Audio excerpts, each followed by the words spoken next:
அனைவருக்கும் வணக்கம். மகர ராசினியர்களுக்கு நிகழ இருக்கும் மகாலயபட்சமான இந்த காலகட்டங்களில் மகர ராசினியர்களுக்கு என்ன மாதிரியான நன்மைகள் எல்லாம் ஏற்பட இருக்கு, கிரக நிலைகளின் ரீதியாக அமையிருக்கும் சாதகங்கள் என்ன, பாதகங்கள் என்ன, மேலும் என்ன மாதிரியான நன்மைகள் எல்லாம் உங்களுடைய வாழ்வில் ஏற்பட இருக்கு. குறிப்பா இந்த மகாலயபட்சம் அப்படின்னா என்ன, இன்றைய நாளில் மகர ராசினியர்களான நீங்கள் என்ன செய்ய வேண்டும், என்ன செய்யக்கூடாது, என்ன செய்தால் என்ன மாதிரியான நன்மைகள் எல்லாம் உங்களுடைய வாழ்வில் ஏற்படும். குறிப்பா இக்காலகட்டங்கள்ல உங்களுக்கு என்ன மாதிரியான முன்னேற்றங்கள் எல்லாம் ஏற்பட இருக்கு, இந்த மகாலயபட்சம் எப்போது ஆரம்பமாகிறது, என்ன செய்தால் பித்ருதோஷத்திலிருந்து உங்களால் விடுபட முடியும் என்பது குறித்தான முழுமையான பதிவை தான் இந்த வீடியோல நம்ம விரிவா பார்க்க போகிறோம். அந்த வகையில ஆவணி மாத பௌர்ணமிக்கு பிறகு வரும் பிரதமை திதி துவங்கி அமாவாசை வரையிலான 15 நாட்கள் மகாலய பட்சம் என குறிப்பிடப்படுதுங்க. இவை முன்னோர்களை வழிபட்டு அவர்களின் ஆசிகளை பெறுவதற்குரிய மிக முக்கியமான காலகட்டமாகும். மகாலயபட்சத்தின் சிறப்புகள் என்ன, இந்த காலகட்டத்தில் என்ன செய்தால் பித்ருதோஷத்திலிருந்து விடுபட முடியும் என்பதை தெரிந்து கொள்ளலாம். அந்த வகையில் மகாலயபட்சம் என்பது முன்னோர்களை வழிபடுவதற்குரிய மிக முக்கியமான காலகட்டமாகும். பட்சம் என்றால் 15 நாட்கள் கொண்ட கால அளவு ஆகும். அதாவது பிரதமை திதி துவங்கி அமாவாசை வரையிலான 15 நாட்களை குறிப்பதாகும். பட்சம் என்ற சொல்லுக்கு கூட்டமாக வருதல் அல்லது ஒன்று சேர்ந்து வருதல் என்ற பொருளும் உண்டு. அதாவது இந்த காலகட்டத்தில் தான் பித்ருதோஷத்தில் இருக்கும் நம்முடைய முன்னோர்கள் பித்ருலோகத்தில் இருந்து பூமிக்கு வருவதாக ஐதீகம். மகாலயபட்சத்தின் 15 நாட்களும் முன்னோர்களுக்கு திதி தர்ப்பணம் சிரார்த்தம் செய்து வழிபடுவதற்கும் முன்னோரின் பெயரால் தானம் செய்து வழிபடுவதற்கும் ஏற்ற சிறப்பான காலமாக நம்பப்படுகிறது. வழக்கமாக அமாவாசைகளில் நாம் யாருடைய பெயரை சொல்லி தர்ப்பணம் கொடுக்கிறோமோ அது அவர்களை மட்டுமே போய் சேரும். ஆனால் மகாலயபட்சத்தில் நாம் அளிக்கும் தர்ப்பணம் நம்முடைய முன்னோர்கள் அனைவரையும் சென்று சேரும் என சொல்லப்படுகிறது. அதேபோல் இந்த காலகட்டத்தில் அளிக்கப்படும் தானங்களை நம்முடைய முன்னோர்களை நேரடியாக வந்து ஏற்று நமக்கு ஆசி வழங்குவதாகவும் ஐதீகம். அதனால்தான் மகாலயபட்சம் மிகவும் முக்கியமான காலமாக குறிப்பிடப்படுகிறது. இந்த 15 நாட்களுமே நாம் செய்யும் வழிபாடுகளால் பித்ருதோஷத்திலிருந்து மீண்டும் முன்னோர்களின் ஆசிகளை முழுவதுமாக நம்மளால் பெற முடியும் என கூறப்படுகிறது. மகாலயபட்சம் என்பது புரட்டாசி மாத அமாவாசைக்கு முந்தைய 15 நாட்களை குறிப்பதாகும். இந்த நாட்களில் செய்யப்படும் முன்னோர் வழிபாடு குடும்பத்தில் ஏற்படும் துன்பங்கள், சுபகாரிய தடைகள், பொருளாதார இழப்புகள் ஆகியவற்றை போக்கி சுபிட்சத்தை உண்டாக்கும். மகாலயபட்சத்தில் மட்டும் தெரியாதவர்களும் இறந்து போன அனைத்து உயிர்களுக்கும் தர்ப்பணம் கொடுக்கலாம். இந்த ஆண்டை பொறுத்த வரைக்கும் செப்டம்பர் மாதம் 8ஆம் தேதி திங்கட்கிழமை மகாலயபட்சம் ஆரம்பமாகிறது. செப்டம்பர் மாதம் 21ஆம் தேதி ஞாயிற்றுக்கிழமை மகாலய அமாவாசை வருகிறது. ஒரு வருடத்தில் வரக்கூடிய மிக முக்கியமான அமாவாசைகளில் மகாலய அமாவாசையும் ஒன்று. அதோடு இந்த ஆண்டு மகாலயபட்சம் திங்கட்கிழமையில் தூங்குவங்க.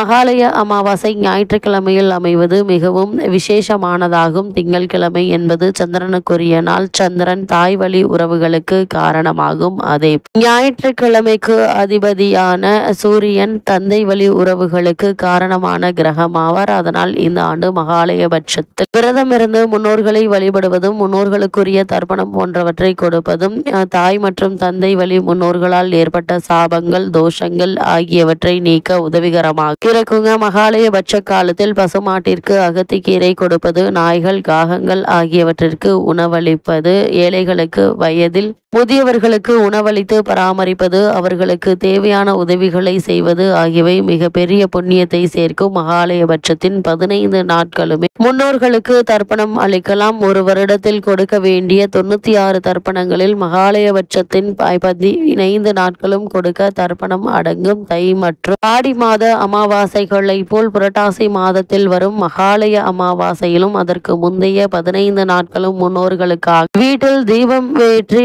வைத்து வழிபடுவது எண்ணற்ற நன்மைகளை ஏற்படுத்துங்க. அது மட்டுமில்லாம தெய்வங்களை வழிபடுவது போலவே குறிப்பிட்ட காலத்தில் முன்னோர்கள் வழிபடுவார்கள். திதி காரியம் போன்றவற்றை செய்வதற்காக ஒதுக்கப்பட்டுள்ளது. தேவர்கள் இரவு காலமான தட்சியானிய புண்ணிய காலத்தில் பூமியை காக்க பித்ருலோகத்திலிருந்து முன்னோர்கள் பூமிக்கு வந்து மனிதர்களை காப்பார்கள் என்பது ஐதீகம். ஆடி மாதம் துவங்கி மார்கழி மாதம் முடியும் இந்த காலகட்டத்தில் புரட்டாசி மாத அமாவாசை முந்தைய 15 நாட்கள் மகாலயபட்சம் என்று கூறப்படுகிறது. பித்ரு காரியம் செய்ய ஏற்ற ஒரு நாளாகும். புரட்டாசி மாதத்தில் பௌர்ணமிக்கு அடுத்த நாள் தொடங்கி அமாவாசை வரை நீடிக்கும். இந்த காலத்தில் நம் முன்னோர்கள் பித்ருலோகத்திலிருந்து பூமிக்கு வந்து நம்முடன் இருப்பதாக நம்பப்படுகிறது. அதே போலவே இறந்தவர்களுக்கான காரியம் தவசம் செய்ய என்ன திதியில் இறந்தார்கள் என்று பார்ப்பதுண்டு. அந்த வகையில் மகாலயபட்சத்தின் 15 நாட்களும் ஒவ்வொரு நாளுக்கும் ஒவ்வொரு திதி என்ற 15 திதிகள் திதி கொடுக்கவோ தவறவிட்ட முன்னோர் காரியம் செய்யவோ ஏற்ற நாளாகும். இதுவே பித்ரு பட்சம் அல்லது மகாலயபட்சம் என அழைக்கப்படுகிறது. பித்ருக்களுக்கு ஏன் திதி கொடுக்க வேண்டும் என்று பார்க்கும்போது இந்த நாட்களில் திதி கொடுப்பதன் மூலம் இறந்தவர்களின் ஆன்மா சாந்தி அடையும் என்பது நம்பிக்கை. உங்கள் குடும்பத்தில் இறந்தவர்களுக்கு சரியாக திதி கொடுக்க முடியாமல் அல்லது தவறவிட்டிருந்தால் பித்ருதோஷம் ஏற்படலாம். மகாலயபட்ச நாட்களில் திதி கொடுப்பதன் மூலம் இந்த தோஷத்திலிருந்து விடுபட முடியும். அதேபோல் பண்டைய கால வழக்கப்படி சிவபெருமான் ஸ்ரீராமர் ஸ்ரீ கிருஷ்ணர் போன்றோரும் மகாலய நாட்களில் பித்ரு வழிபாடு செய்ததாக புராணங்கள் கூறுகின்றன. இந்த மகாலயபட்ச நாட்களில் மகர ராசினியர்களான நீங்கள் என்ன செய்ய வேண்டும் என்று பார்க்கும்போது இந்த 15 நாட்களும் முன்னோர்களின் ஆன்மா சாந்தி அடையவும் பித்ரு தோஷம் நீங்கவும் பல்வேறு செயல்களை செய்யலாம். இந்த நாட்களில் குடும்பத்தில் இருந்தவர்களின் திதி வரும் நாள் அல்லது ஏதேனும் ஒரு நாளில் அவர்களுக்கு தர்ப்பணம் செய்ய வேண்டும். பிண்டம் வைத்து அல்லது எள்ளும் நீரும் இறைத்து தர்ப்பணம் செய்யலாம். நீர் நிலைகள் ஆற்றங்கரை அல்லது கடற்கரைகளில் திதி கொடுப்பது மிகவும் சிறப்பானதாக கருதப்படுகிறது. மகாலயபட்ச நாட்களில் தானம் செய்வது மிகவும் புண்ணியமானது. குறிப்பாக பசுகளுக்கு உணவளிப்பது அல்லது நன்கொடை அளிப்பது பித்ரு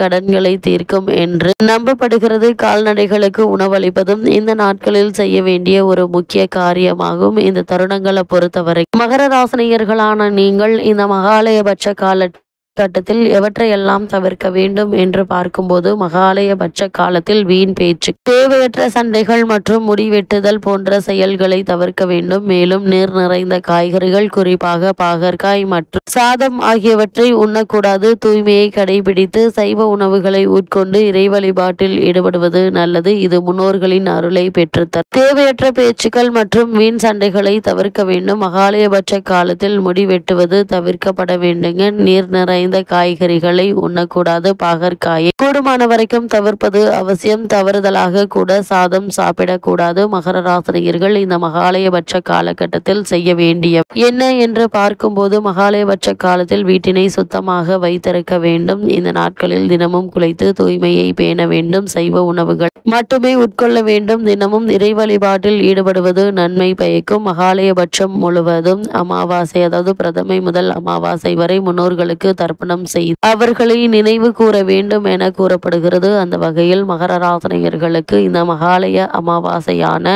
அதாவது மகாலயபட்சமான இந்த 15 நாட்கள் முழுவதுமே உங்களுடைய வாழ்வில் என்ன மாதிரியான நன்மைகள் எல்லாம் ஏற்பட இருக்கு என்று பார்க்கும்போது இக்காலகட்டம் வரைக்கும் குடும்பத்தில் ஏற்பட்டு வரும் சண்டை சச்சரவுகள் நீங்கி குடும்பத்தில் நல்ல ஒரு ஒற்றுமை ஏற்பட இருக்குதுங்க. உத்தியோக காரணமாகவோ அல்லது மற்ற காரணங்களுக்காகவோ குடும்பத்தை விட்டு பிரிந்திருந்தவர்களும் கூட ஒன்று சேரக்கூடிய ஒரு தருணமாக தான் இக்காலகட்டம் அமைஞ்சிருக்குது. திருமண சம்பந்தமான முயற்சிகளை மேற்கொண்டு வரும் மகர ராசினியர்களுக்கு சிறு முயற்சியிலேயே நல்ல ஒரு வரன் அமைய இருக்குது.